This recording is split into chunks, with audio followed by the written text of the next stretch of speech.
Saat lahir, banyak orang yang mengatakan jika anak mirip dengan salah satu orang tuanya. Pernyataan itu tidak salah. Namun, tahukah Sobat IPB? Jika bayi mempunyai 46 kromosom, di mana 23 berasal dari ibu dan 23 kromosom lainnya berasal dari ayah.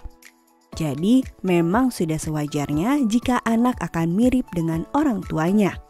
Lalu, gen apa saja yang bisa diturunkan oleh orang tua kepada anaknya? Mau tahu apa itu? Yuk kita simak tayangan IPB Talks kali ini.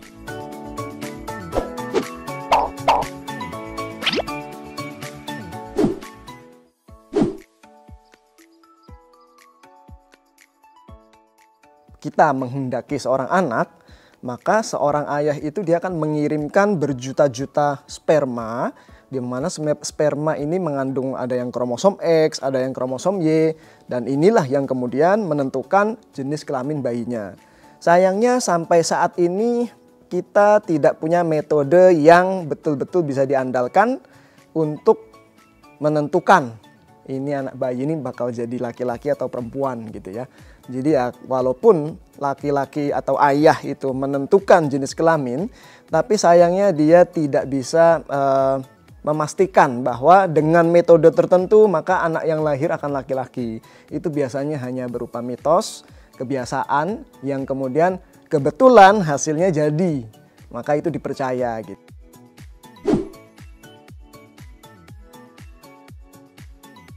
Nah, kalau ayah itu memang dia akan sangat berperan dalam menentukan gen-gen yang berkaitan dengan satu jenis kelamin. Dan yang kedua itu adalah bagaimana bentuk tubuhnya. Dari gen-gen tersebut memang banyak diturunkan atau diaktifkan oleh ayah kepada anak-anaknya.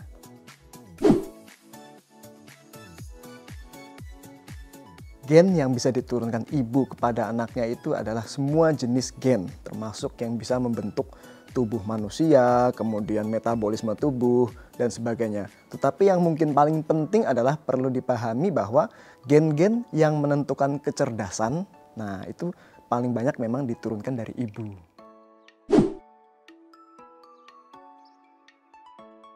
Jawabannya adalah benar untuk ayah, tapi tidak benar untuk ibu. Jadi kalau ayah menurunkan gen kepada anak laki-laki, itu berarti dia akan mewariskan apa yang kita sebut dengan kromosom Y. Di mana kromosom Y inilah yang menentukan bahwa si anak akan menjadi anak laki-laki. Sedangkan kalau seorang ayah punya anak perempuan, itu berarti dia mewariskan kromosom X.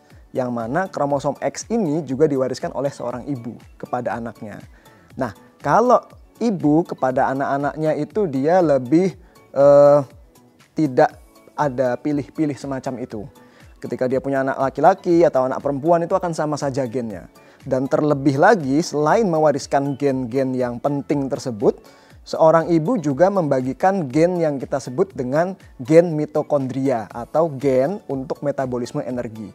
Jadi kalau kita boleh iseng gitu ya mengambil filosofinya, ibu itu sebenarnya lebih generous gitu ya. Lebih pengasih kepada anaknya dibandingkan laki-laki. Karena laki-laki itu dia cenderung milih. Kalau laki-laki itu ketika dia punya anak laki-laki maka ya dia hanya akan memberikan kromosom Y. Sedangkan kalau misalnya anak perempuan dia akan memberikan kromosom X.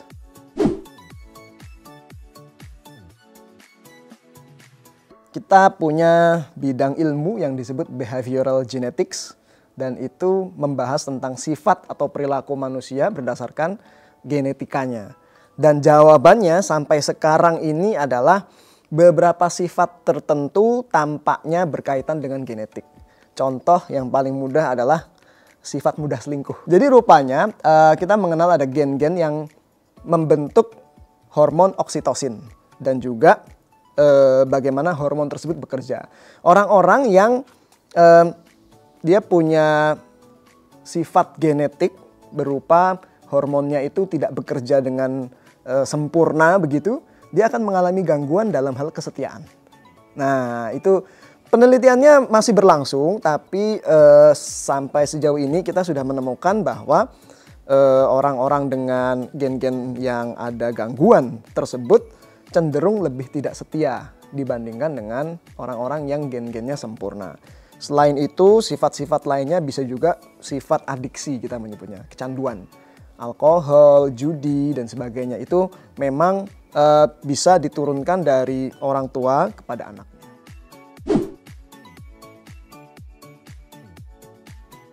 Jadi hampir semua penyakit akan berkaitan dengan genetika dan dapat diturunkan. Kita mengenal ada istilah penyakit yang disebut penyakit monogenik, yaitu penyakit yang memang betul-betul diturunkan dari orang tua kepada anaknya. Ini ada penyakit yang butuh 2 orang, ayah menjadi pembawa sifat atau carrier, ibu menjadi carrier juga, muncullah penyakit tersebut. Ada yang cuma butuh salah satu saja yang menjadi carrier, kemudian menjadi penyakit tersebut. Selain itu, kita juga mengenal penyakit yang disebut polygenik. Artinya apa?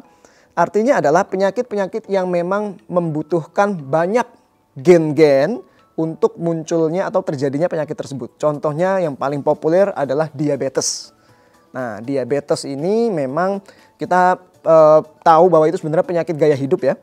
Kalau kita banyakkan makan manis, kemudian berat badan kita meningkat, akan muncul penyakit tersebut. Tetapi kita juga tahu bahwa ternyata, contohnya kayak saya tidak pernah berat badannya besar, tapi saya punya atau membawa sifat genetika dari orang tua, sehingga walaupun tubuhnya tidak terlalu besar, tetapi karena terlalu banyak makan makanan yang kurang baik, akhirnya bisa terjadi diabetes, seperti itu. Nah, kemudian yang penting juga untuk dipahami adalah penyakit genetik yang tidak diturunkan. Contohnya yang paling terkenal adalah Down syndrome. Down syndrome itu tidak diturunkan. Jadi kita akan jarang sekali menemukan penyakit Down syndrome pada anak yang orang tuanya kena Down syndrome juga, itu kita akan sangat jarang menemukan. Kita bisa menemukan hal tersebut pada sekitar 1% saja, kecil sekali.